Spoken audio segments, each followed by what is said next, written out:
நான் என்னைக்காவது அடுத்தவங்க சொல்ற பேச்ச கேட்டு அனுமா நீ எங்க போன, எப்ப போன, யார் கூட போன, எதுக்கு போன, இப்படி சந்தேகப்பட்டு ஏதாவது கேள்வி கேட்டிருக்கேனா? ஏன் கேட்டதில்ல? ஏன்னா அப்பாவுக்கு உன் மேல அவ்வளவு நம்பிக்கை இருக்கு. நிச்சயமா நீ எந்த தப்பும் பண்ண மாட்ட, இந்த உலகத்து முன்னால அப்பாவை தலை குனிய வைக்க மாட்டேங்கிற நம்பிக்கை எனக்கு 100% இருக்கு. ஆனாலும் திரும்ப திரும்ப யாராவது ஒருத்தர் எரிச்சல் விட்டுற மாதிரி சில விஷயங்களை பேசும்போது இல்ல, நான் கன்ஃபியூஸ் ஆகாம இருக்கிறதுக்கு நான் என்னமா பெரிய ஞானியா என்ன சொல்லு? உன் அப்பா என்ன பெரிய சூப்பர் ஹீரோவா? சாதாரண மனுஷன் தானே. காலையில எழுந்து அவசர அவசரமா கடை கிளம்பி கடைக்கு வந்து கடையில இருக்கிற அத்தனை வேலை பளுவையும் சுமந்து அப்புறம் வீட்டுக்கு வந்தா வீட்டுல கண்டவன் பேசுறதையும் கேட்டு இது போதாதுன்னு பர்சனலா இருக்கிற பிரச்சனை. அப்பாவுக்கு வயசும் ஆயிடுச்சு, உடம்பு முன்ன மாதிரி ஒத்துழைக்க மாட்டேங்குது. இதுல எல்லாம் வர அந்த ஒரு பிரஷர் இருக்கு பாத்தியா, அதனாலதான் என்ன பேசுறோம் ஏது பேசுறோம் தெரியாம சில சமயம் மடத்தனமா ஏதாவது பேசுறேன். நீ என்ன தப்பா நினைக்காத அனுமா. நான் ஏன்பா உங்களை தப்பா நினைக்க போறேன்? நிச்சயமா கிடையாதுப்பா. அனுமா, உண்மையை சொல்லணும்னா நீ இப்ப என்ன பார்க்க வந்த பாத்தியா, அது எனக்கு ரொம்ப சந்தோஷமா இருக்கு. ஏன்னு சொல்லு, அப்பா மனசு ரொம்ப கஷ்டப்பட்டிருக்குமே. அப்பாவுக்கு ஆறுதல் சொல்லணும்னா நீ ஆபீஸ்ல இருந்து கிளம்பி இங்க வந்த. அதுல இருந்தே நீ இந்த அப்பாவுக்கு எவ்வளவு இம்பார்ட்டன்ஸ் கொடுக்கறேன்னு எனக்கு நல்லா புரியுது. இதே மாதிரி எல்லா விஷயத்திலயும் அப்பாவுக்கு இந்த இம்பார்ட்டன்ஸ் கொடுப்பேன்னு எனக்கு நம்பிக்கையும் இருக்கு. எல்லாத்தையும் தாண்டி என் பொண்ணை நான் நல்லபடியா தான் வளர்த்திருக்கேன்ற சந்தோஷம் எனக்கு எப்பவும் இருக்கு.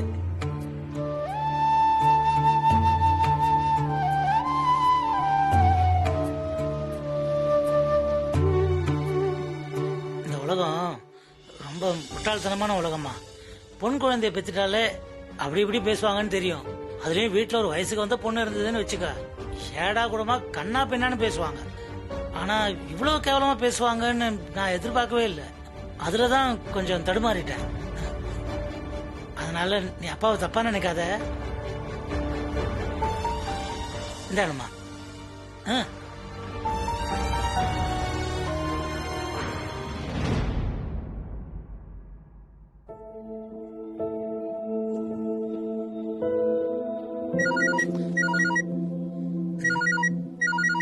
அம்மா அம்மா. ஹலோ, என்ன புஷ்பா, நான் நல்லா இருக்கேன்னு தெரிஞ்சுக்க போன் பண்ணியா? நான் நல்லா தான் இருக்கேன், ஒரு பிரச்சனையும் இல்ல. ஸ்பெஷல் லஞ்ச் சாப்பிட்டுக்கிட்டு இருக்கிறேன். ஸ்பெஷல் லஞ்சா? நான் கொடுத்து விட்டது சாதாரண சாப்பாடு தானே, அது எப்படி ஸ்பெஷல் ஆச்சு? நீ கொடுத்தது எப்பவும் போல சாதாரண லெமன் ரைஸ் தான். ஆனா என் கூட சாப்பிடுறது யாரு? என் பொண்ணு அனுமா. அப்ப அது ஸ்பெஷல் லஞ்ச் தானே? அனுவா? அவ அங்கேயா இருக்கா, வேலைக்கு போலியா? ஆமா, அவளுக்கு மனசு கேட்கல. அப்பா மனசு கஷ்டப்படுவாரு என்னோ ஏதோன்னு பாக்க நேரா கடைக்கே வந்துட்டா. நீ போன் தானே பண்ற, இதுல இருந்தே தெரிஞ்சுக்கோ யார் ஒசத்தின்னு. உடம்ப பாத்துக்க சுபு. நான் பாத்துக்கிறேன், நீயும் பாத்துக்கோ.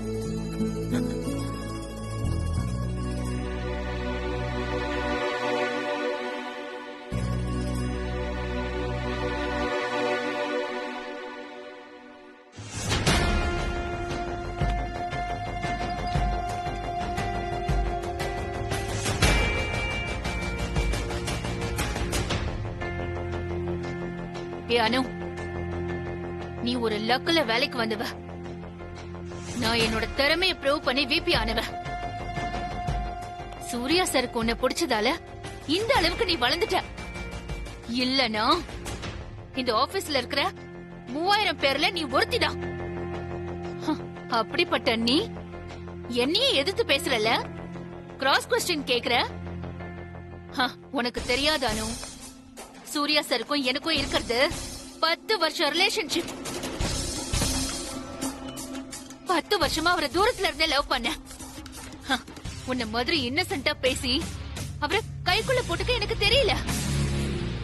அவரே வந்து சொல்லட்டும், அப்பதான் அந்த லவ்க்கு ஒரு மரியாதைன்னு நான் காத்துட்டு இருந்தேன். ஆனா நீ, நான் என்னெல்லாம் செய்யாம விட்டனோ அதெல்லாம் பண்ணி அவரு பக்கத்துல போயிட்டேன். நான் பண்ண தப்பு அவர்கிட்ட இருந்து விலகி இருந்ததுதான். இவ்ளோ பெரிய லாஸ் நீ எனக்கு கொண்டு வருவேன்னு நான் சத்தியமா எதிர்பார்க்கல. இன்னைக்கு நீ என்ன கேள்வி கேட்டுட்டு போற, நான் பதில் சொல்ல முடியாம அமைதியா இருக்கேன். என்னமோ நான் ஏதோ பெரிய தப்பு பண்ணிட்ட மாதிரியும், நீ ஏதோ போன போதுன்னு மன்னிச்சு விட்ட மாதிரியும் பேசிட்டு இருக்கல்ல ஆ? ஆ? இதெல்லாம் கேட்டுட்டு நான் உட்கார்ந்துட்டு இருக்கேன். It's all my fate. இல்ல அனு, இந்த அவமானத்தை என்னால தாங்கிக்கவே முடியல. நிச்சயம் அதை எப்படி பழி தீக்கணுமோ அப்படி நான் தீத்துப்பேன். ஆக்சுவலி நான் ஒரு சான்ஸ்க்காக தான் வெயிட் பண்ணிட்டு இருந்தேன். இனிமே நான் அப்படி வெயிட் பண்றதுல அர்த்தமே கிடையாது. நானே அந்த சான்ஸ் கிரியேட் பண்றேன். அந்த ரகுபதி எனக்கு போன் மேல போன் போட்டு என்கிட்ட அந்த வீடியோவை கேட்டுட்டே இருக்கான். அதை இப்பவே நான் அனுப்புறேன்.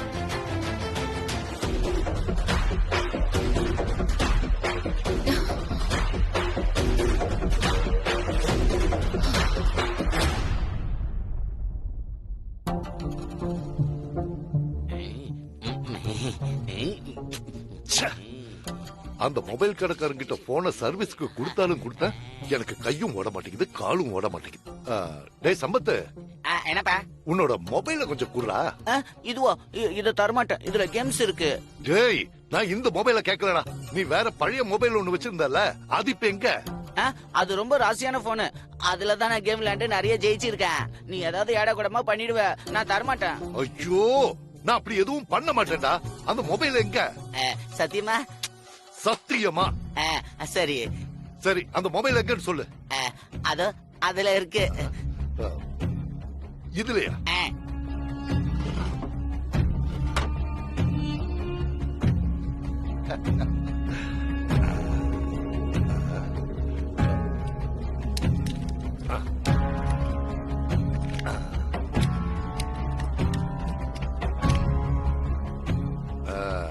Sim card மாத்தியாச்சு.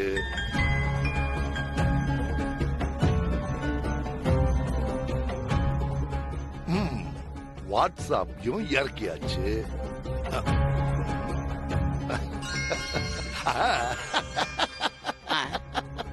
என் தங்க முட்டை, என் செல்லம், எங்கடா இருந்த இத்தனை நாள்? உன்னை பார்த்து எவ்வளவு நாள் ஆச்சு? அப்ப நீங்க ரொம்ப நாளா தங்க முட்டைன்னு சொல்லிக்கிட்டு இருக்க. அந்த முட்டையை கொஞ்சம் காமிப்பா பாக்குறேன். டேய் லூசு பயல, கொஞ்சம் சும்மா இருடா. டேய் சம்பத்து, நீ சொன்னது உண்மைதான்டா. இது போனு உண்மையிலேயே ரொம்ப ராசியான போன் தான்.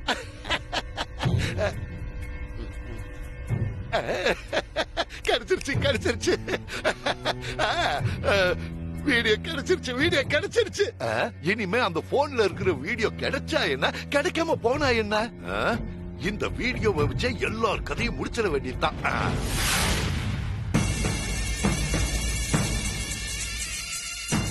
நோ, அவசரப்படக்கூடாது.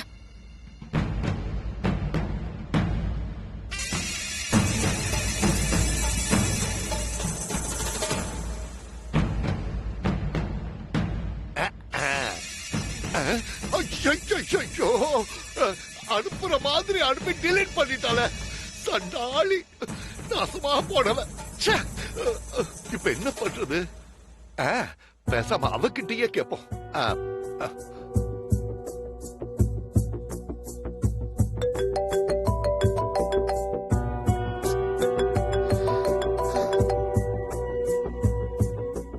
மேடம், என்ன மேடம் நீங்க வீடியோவை அனுப்புற மாதிரி அனுப்பிட்டு டிலீட் பண்ணிட்டீங்க. அந்த வீடியோவை நான் இன்னும் முழுசா கூட பார்க்கல. ரொம்ப நாள் ஆச்சு மேடம் அந்த வீடியோவை பார்த்து. தயவு செஞ்சு ப்ளீஸ் ப்ளீஸ் அதை அனுப்பி விடுங்க மேடம். இல்ல ரகுபதி, அது சரியா வராது. வேண்டாம், விட்டுருங்க. ஐயோ, ஏன் மேடம் அப்படி சொல்றீங்க? தயவு செஞ்சு அனுப்பி விடுங்க மேடம். நான் அதை அனுப்புறதுக்கு சில கண்டிஷன்ஸ் இருக்கு. ஐயோ மேடம், அததான் நீங்க நிறைய தடவை சொல்லிட்டீங்களே மேடம். உங்க கண்டிஷன் எல்லாத்தையும் நான் ஏத்துக்கிறேன். இன்னும் என்னென்ன கண்டிஷன் இருக்கோ அது எல்லாத்தையும் நான் ஏத்துக்கிறேன். அந்த வீடியோவை மட்டும் அனுப்பி விடுங்க மேடம், ப்ளீஸ் மேடம். அந்த வீடியோவை நான் உங்களுக்கு அனுப்புறேன். ஆனா நீங்க அதை யாருக்கும் அனுப்பவும் கூடாது, போட்டு காட்டவும் கூடாது. ஓகேவா? மேடம், இது என்ன மேடம் புது கண்டிஷனா இருக்கு? அப்புறம் எனக்கு எதுக்கு மேடம் அந்த வீடியோ? முதல்ல அந்த வீடியோவை அனுப்புங்க, அதுக்கப்புறம் நான் என்ன பண்ணணுமோ அதை பண்ணிக்கிறேன். அனு, சூர்யா சார் வாழ்க்கையில குறுக்கிட கூடாது. அந்த ஒரு விஷயத்துக்கு மட்டும்தான் அந்த வீடியோவை நீங்க யூஸ் பண்ணணும். அத தவிர அந்த வீடியோவை வச்சு நீங்க எதுவுமே பண்ணக்கூடாது. ஐயோ, அதெல்லாம் நான் பாத்துக்கிறேன் மேடம். ஏன் மேடம், ஒரு சீட்ல சீனின்னு எழுதி கொடுத்து அது ஸ்வீட்டா இருக்கான்னு நக்கி பாருன்னு சொன்னா நான் என்ன பண்றது மேடம்? நீங்க முதல்ல அந்த வீடியோவை அனுப்புங்க, அந்த சீனிய வாயில போட்டா தானே அது ஸ்வீட்டா இல்லையான்னு தெரியும். அனுப்புங்க மேடம் ப்ளீஸ். சரி அனுப்புறேன், வெயிட் பண்ணுங்க. ஏன் மேடம் இன்னும் எத்தனை நாளைக்கு தான் வெயிட் பண்றது? அனுப்புறேன்னு சொல்லிட்டேன்ல, எப்ப தோணுதோ அப்போ அனுப்புறேன். ஓகே? ஐயோ, இவகிட்ட இருந்து ஒரு வீடியோ வாங்குறதுக்குள்ள நாக்கு தள்ளுது. என்ன பேசினாலும் மசிய மாட்டேங்கிறாள. என்ன பண்ணலாம்?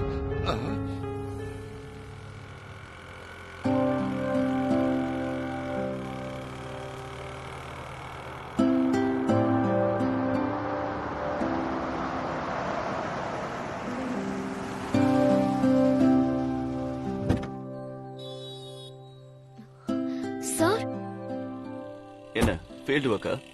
இல்ல சார், அப்பா பார்க்க வந்தேன். அது தெரிஞ்சுதானே நீங்களும் இங்க வந்திருக்கீங்க. அப்புறம் என்ன ஃபீல்டு ஒர்க்கான்னு கேக்குறீங்க? இல்ல உங்க அப்பாவை பார்க்க போனத நீ என்கிட்ட இருந்து மறைச்சிருக்கலாம்ல, அதான். நான் ஏன் சார் உங்ககிட்ட மறைக்க போறேன்? அப்புறம் ஏன் சொல்லாம போன? என்னமோ ஒரு மூட் அப்செட் சார். அதுக்காக உங்ககிட்ட மறைக்கணும்ன்ற எண்ணம் எனக்கு கிடையாது. தயவு செஞ்சு என்ன அப்படி நினைக்காதீங்க சார். Please sir. நீ என்கிட்ட இருந்து எதையாவது மறைச்சா கூட அதுக்கு ஏதாவது ஒரு வேலிட் ரீசன் இருக்கும்னு நினைக்கிறவனா? என்ன பத்தி உனக்கு தெரியாதா? தெரியும் சார். ஓகே, அப்பா கிட்ட பேசிட்டியா? என்ன சொன்னாரு? சார், அப்பா சொல்றதெல்லாம் கேட்டப்போ எனக்கு தான் சார் ரொம்ப கில்ட்டியா இருந்துச்சு. இதுல கில்ட்டியா இருக்கிறதுக்கு என்ன இருக்கு? ஒரு பொண்ணு தனக்கு பிடிச்ச பையனை லவ் பண்றது தப்பா? டோன்ட் திங்க் டூ மச் அனு. அப்பா ரொம்ப அட்வைஸ் பண்ணாரு சார். அவர் என்ன ரொம்ப நம்புறாரு. அவரு சொல்ல சொல்ல நெருப்பு மேல உட்கார்ந்த மாதிரி இருந்துச்சு. அனு, முதல்ல நீ பண்றது தப்பு இல்லைன்னு நீ நம்பணும். இல்லனா இந்த கில்ட்டி ஃபீலிங்ல இருந்து உன்னால வெளியே வரவே முடியாது. நான் உங்களை லவ் பண்றது தப்பு இல்ல சார். ஆனா அத வீட்ல சொல்லாம இருக்கிறது நிச்சயம் தப்பு தானே. அது ஒரு டெம்பரரி விஷயம். அதுக்கே இவ்வளவு டென்ஷன் ஆகுற? உனக்கு உங்க வீட்ல பேச பயமா இருந்தா சொல்லு. எப்ப வேணா உங்க வீட்டுக்கு நான் வந்து பேசுறேன். எனக்கு அதுல தயக்கமோ பயமோ கிடையாது. ஏன் இடத்துல இருந்து யோசிச்சாதான் சார் நான் சொல்ற சீரியஸ்னஸ் உங்களுக்கு புரியும். நான் வீட்ல போய் சட்டுன்னு சூர்யா சார் தான் லவ் பண்றேன்னு சொன்னா அவங்களுக்கு எப்படி இருக்கும்? கொஞ்சம் யோசிச்சு பாருங்க சார். நல்லாவே புரியுது அனு. நான் என் லவ்வ சொல்லாம உன்னை இத்தனை நாள் காக்க வச்சேன். அதுக்கு தண்டனையாதான் உன் வீட்டுல நீ சொல்ற வரைக்கும் நான் காத்துக்கிட்டு இருக்கேன். இப்போதைக்கு எனக்கு உன் மேல எந்த உரிமையும் கிடையாது. முழுக்க முழுக்க உங்க அப்பாவுக்கும் அம்மாவுக்கும் தான் உரிமை இருக்கு. உங்க அப்பா முன்னாடியும் அம்மா முன்னாடியும் நான் கையேந்தி தான் நிக்கணும். ஏன் சார் இப்படி எல்லாம் பேசுறீங்க? 1000 இருந்தாலும் நான் சின்ன பொண்ணு, 20 வயசு பொண்ணு. இப்ப உடனே போய் அப்பா கிட்ட நான் எப்படி கட் அண்ட் ரைட்டா பேச முடியும்? நான் உன்னை அப்படி பேச சொல்லலையே, பக்குவமா எடுத்து சொல்லுன்னு தான் சொல்றேன். அனு, 20 வயசு பொண்ணு ஒரு முடிவெடுத்தா அது சரியா இருக்காதுன்னு இந்த உலகம் சொல்லும். அதுக்காக 40 வயசு வரைக்கும் வாழ்ந்து பார்த்துட்டா 20 வயசுக்கான முடிவு எடுக்க முடியும்? அந்த நிமிஷத்துல நமக்கு என்ன தோணுதோ அந்த முடிவை நாம எடுத்துதான் ஆகணும். அதோட பாசிட்டிவ் நெகட்டிவ்ஸ நாம தான் ஃபேஸ் பண்ணணும். மத்தவங்க வாழ்ந்து பார்த்த அனுபவத்துல 1000 சொன்னாலும் நம்ம அனுபவத்துக்கு அது ஈடாகுமானோ? என்னன்னு பதிலே சொல்ல மாட்டேங்கிற? சார், இதுவே எங்க அப்பா வேற ஒரு பாயிண்ட் ஆஃப் வியூல சொன்னாங்க. அப்ப அவரு சொன்னது சரின்னு தோணுச்சு. இப்போ நீங்க சொல்றதும் சரின்னு தோணுது. நான் என்ன பண்றதுனே தெரியல சார். நான் எங்க அப்பாக்கும் உங்களுக்கும் மத்தியில சக்கர வியூகத்துல மாட்டின அபிமன்யு மாதிரி இருக்கேன். நோ நோ நோ நோ, சக்கர வியூகத்துல மாட்டின அபிமன்யு நீ கிடையாது, நான் தான்.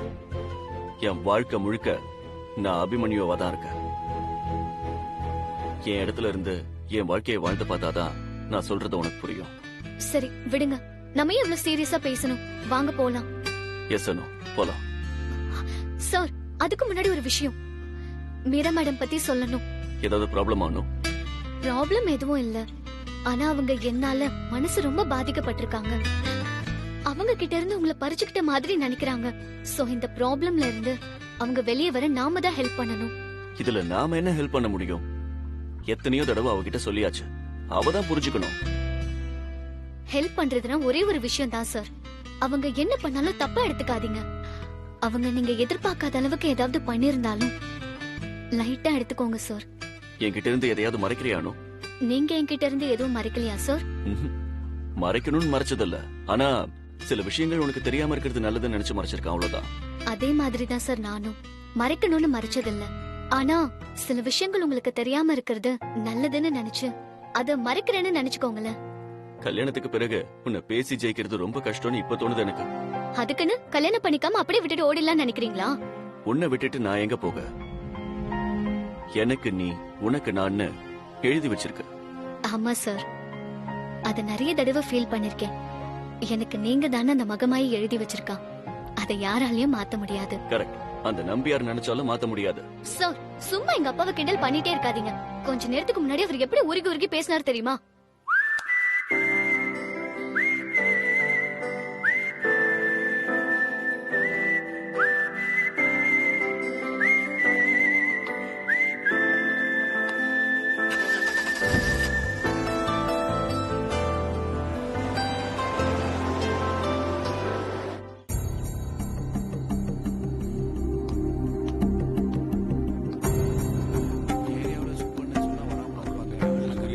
என்ன சிவா, காலனிக்குள்ள விடாம வழியை மறைச்சிட்டு செக் போஸ்ட் மாதிரி கும்பலா நிக்கிறீங்க என்ன? உங்களால காலனிக்கு ஒரு ஹெல்ப் தேவைப்படுது சுப்பு. காலனிக்கு ஒரு ஹெல்ப்னா நான் செய்ய மாட்டேனா? என்ன பண்ண சொல்லுங்க. கண்டிப்பா நீங்க ஹெல்ப் பண்ணுவீங்கன்னு எனக்கு தெரியும். நம்ம சுப்பு கிட்ட உங்களுக்கு என்ன அவ்வளவு யோசனை? கேளுங்க சிவா. சிவானே, எத்தனை நாள் பழகுறோம். சுப்பண்ணனை பத்தி தெரியாதா? காலனிக்கு ஒண்ணுனா அவர் தானே முன்ன வந்து நிப்பாரு. குப்பை அள்ளுற பிரச்சனையில கூட பாருங்க, போலீஸ் வரைக்கும் போயிட்டு வந்தது யாரு? புஷ்பா தானே. கேளுங்கண்ணே. ஹலோ ஹலோ ஹலோ, என்ன பில்டப் எல்லாம் ஓவர் ஆகுது? என்ன விஷயம் அதை சொல்லுங்க. காலனில ஒரு ஃபங்க்ஷன் மாதிரி கொண்டாடி ரொம்ப நாள் ஆச்சு சுப்பு. கோல போட்டி, சமையல் போட்டின்னு வச்சு அதுல யாரு ஜெயிக்கிறாங்களோ அவங்களுக்கு ஒரு நல்ல பிரைஸ் கொடுக்கலாம்னு ஒரு ஐடியா. அதோட நம்ம காலனிய பத்தி ஒரு டாக்குமெண்ட்ரி போடலாம்னு ஒரு யோசனை. சூப்பர் சிவாண்ணே, கண்டிப்பா செய்யுங்க. நல்ல விஷயம் தானே. அதுல முக்கியமா இந்த போட்டியில ஆம்பளைங்களும் கலந்துக்கலாம்னு வைங்க. நானும் கலந்துக்கிறேன். யார் ஜெயிக்கிறாங்கன்னு பாப்போம். அதெல்லாம் செஞ்சிடலாம் சுப்பு. ஆனா பிரைஸ் கொடுக்கறதுக்கு அணு வேலை செய்யற கம்பெனியோட எம்டி சூர்யா சாரை இங்க கூப்பிடலாம்னு ஒரு யோசனை. அவரை நீங்க கூப்பிட்டா நல்லா இருக்கும்னு நாங்களாம் நினைக்கிறோம். கூப்பிட்டா நல்லா இருக்கும் தான், நல்ல மனுஷன் தான், இல்லன்னு சொல்ல. ஆனா அவரை கூப்பிட முடியாதே. என்னண்ணே இப்படி சொல்லிட்டீங்க? அவரையும் வார்டு கவுன்சிலரையும் கூப்பிடலாம். 2 பேர் வந்தா நல்லா தானே இருக்கும். சுப்பு, உதவி பண்ணுங்க. ஒரு பெரிய மனசு பண்ணி நீங்க தான் கூப்பிடணும். கூப்பிடுற பத்தி ஒண்ணு சிவாண்ணே, முடிஞ்சதுனா நான் செய்ய மாட்டேனா? அனு அவர்கிட்ட வேலை பாக்குறா. அவரை போய் அங்க வாங்க இங்க வாங்கன்னு நான் கூப்பிட்டா நல்லாவா இருக்கும்? வேணும்னா நான் பண்றேன்.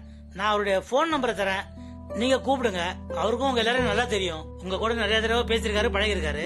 நீங்க கேட்டா நிச்சயமா மாட்டேன்னு சொல்ல மாட்டாரு, வருவாரு. நம்பரை கொடுங்க, நான் பேசி பாக்குறேன். அவர் முடியாதுன்னு சொல்லிட்டா அப்புறம் நீங்க தான் பேசணும். புரியுதா? அதுக்கு அவசியமே இருக்காது. அவர் நல்ல மனுஷன், எளிமையான மனுஷன், நிச்சயமா வருவாரு. நம்பரை நோட் பண்ணிக்கங்க. 824. சரி. அப்புறம் முக்கியமான விஷயம் சிவாண்ண, அவர்கிட்ட பேசும்போது ரகுபதி இல்லாம பாத்துக்கங்க. என்ன? நீ இத தனியா சொல்லணுமா? எனக்கு தெரியாதா? இப்பயே பாரு, ரகுபதிய கூப்பிடாம தானே நாங்க பேசிக்கிட்டு இருக்கோம்.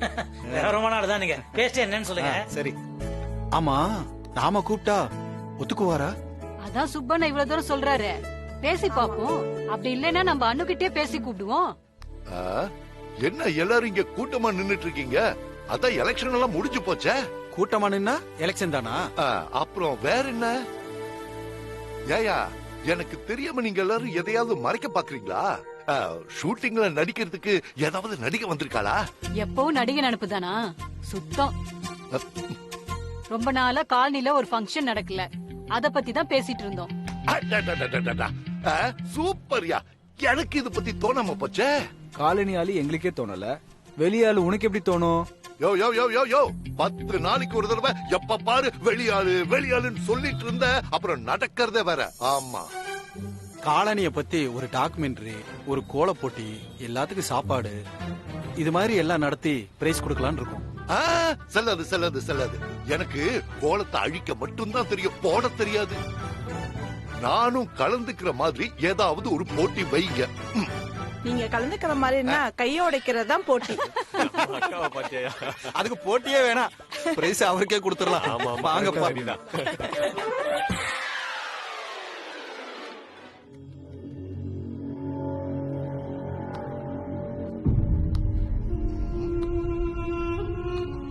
இந்த காலனி ஆளுகளுக்குன்னு அந்த ஆண்டவன் நாக்க நீளமா வச்சு அனுப்பியிருக்கான் போலுக்கு. ஃபங்க்ஷனா நடத்துறீங்க, நடத்துங்க நடத்துங்க. அன்னைக்கே நம்ம கிட்ட இருக்கிற படத்தை ரிலீஸ் பண்ணிட வேண்டியதுதான். சின்ன மொபைல்ல சின்னதா சுப்புக்கு மட்டும் ரிலீஸ் பண்ணலாம்னு பார்த்தோம். இப்ப பெரிய ஸ்கிரீன்ல ரிலீஸ் பண்ணலாம் போல இருக்கு. சுப்புக்கு எவ்வளவு அதிர்ஷ்டம். ஆனா அதுக்குள்ள இந்த மொபைல் ரெடி ஆகணுமே.